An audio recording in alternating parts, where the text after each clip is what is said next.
Hey there, I'm Paul Archer from dronesby.com, and this is going to be a short but pretty in-depth comparison between the Phantom 4 and the Mavic Pro.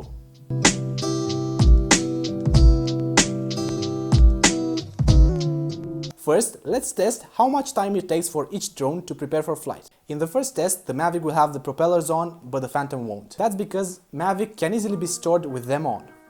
My friend here has a few more flights with the Phantom 4 than I have with the Mavic, so he should be even faster at this. However, as you can see, this was not even a battle, but a massacre indeed. I beat him by over 40 seconds, and yes, he didn't have the propellers on, and I did, but that's only fair as the Mavic can actually be transported with them on. There might be some situations where the sunlight is just perfect, or a certain time-sensitive event is happening, and that's when this feat of the Mavic really shines. First, let's see the similarities between these two, before heading on to see the advantages and disadvantages of each. Let's face it, these two are pretty much flying cameras, so the image quality should be top priority here. But when it comes to video quality, there's no obvious winner here.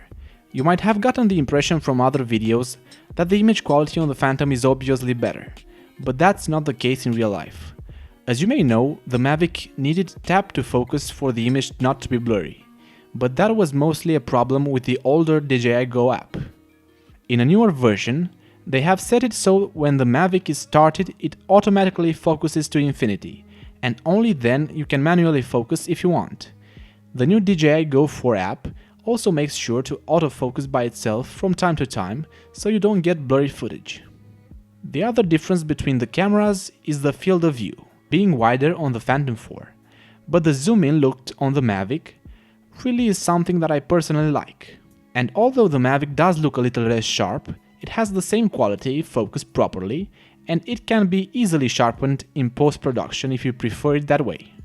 If you want to check a more complete side-to-side footage comparison between the two, there might be a link on top and one in the description to that video.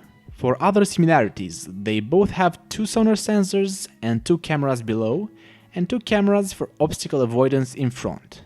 Sport mode speed is pretty much the same, although the Phantom 4 is a little faster, going 44 miles an hour compared to the 40 on Mavic. They both have similar third-party accessory range to choose from. Because a few months have already passed now since the Mavic has been released, there's already a whole bunch of 3D printed and other accessories for it. So there's no more excuse not to get a Mavic because you require ND filters or things like that. Plus, there's also a cool Mavic leg extension kit on Amazon that will help tremendously with landing in tall grass. Both use the same new DJI 4 app that works only with drones newer than Phantom 4, although there are a few differences in terms of settings. Now, let's see the pros and cons of each one. And let's start with the bad things first. The Phantom 4 disadvantages. This thing is obviously bigger in volume than the Mavic and also quite heavier, weighing at 1 kilo and 380 grams compared to the 743 grams of the Mavic Pro, making it almost twice as heavy. Even though it comes with a bigger 5000 mAh battery, compared to the 3000 mAh battery on the Mavic, it still flies for less time, maybe 2 or so minutes less. For example, even though we've flown pretty much the same, he reached 25% battery when I had 29%, although I've flown farther.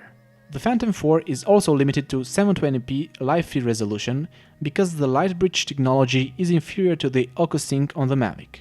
This brings me to the next point, that the operating range is also lower and quite significantly with 5 km versus the 7 km on the Mavic. This might seem insignificant, but keep in mind, this range is considered for perfect conditions and it might make the difference between a working drone and a disconnected one.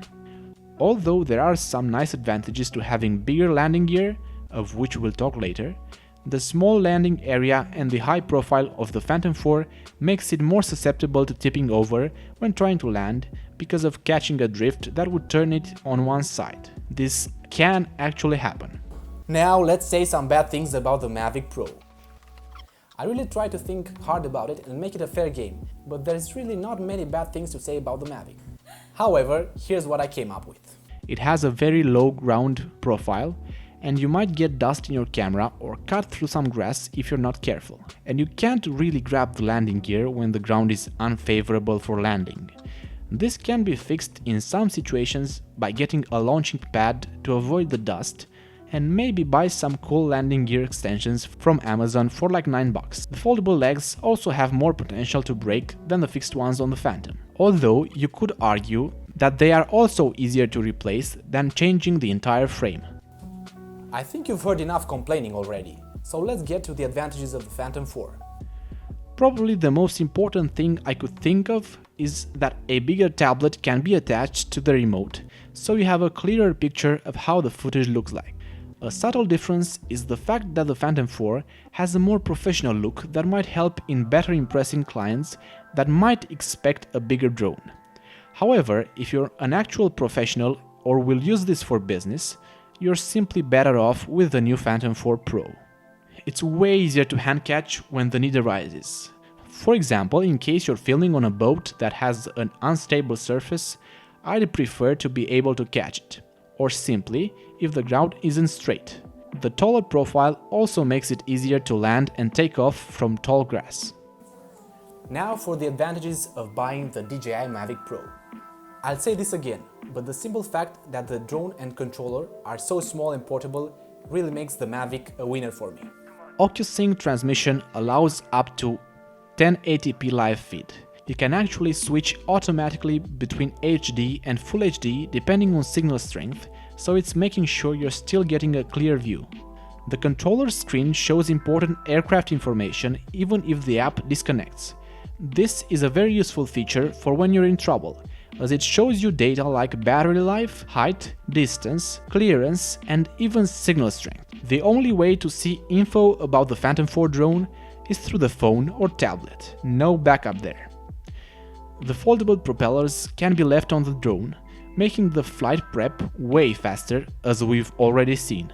The MAVIC can stay longer in the air, for about 2 minutes longer than the Phantom 4. It is actually designed to consume less battery when it's moving forward, because the back legs are positioned a little lower than the front ones, and so it levels up when moving forward. Thanks to the less powerful motors and some weird black magic, the MAVIC makes noticeably less noise. This is useful to not draw attention to your drone when trying to assassinate the enemy clan of ninjas. The MAVIC also has precision landing, which means it will take a picture of the ground when lifting off and then try to match that when landing.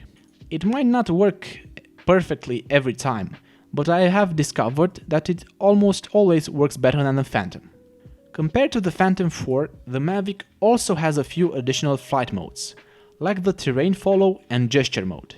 Terrain follow pretty much allows you to fly the MAVIC at a preset height from the ground when going up a mountain. The gesture mode can be useful for taking selfies, I guess. And considering all these pros and cons of each, there's also the price point.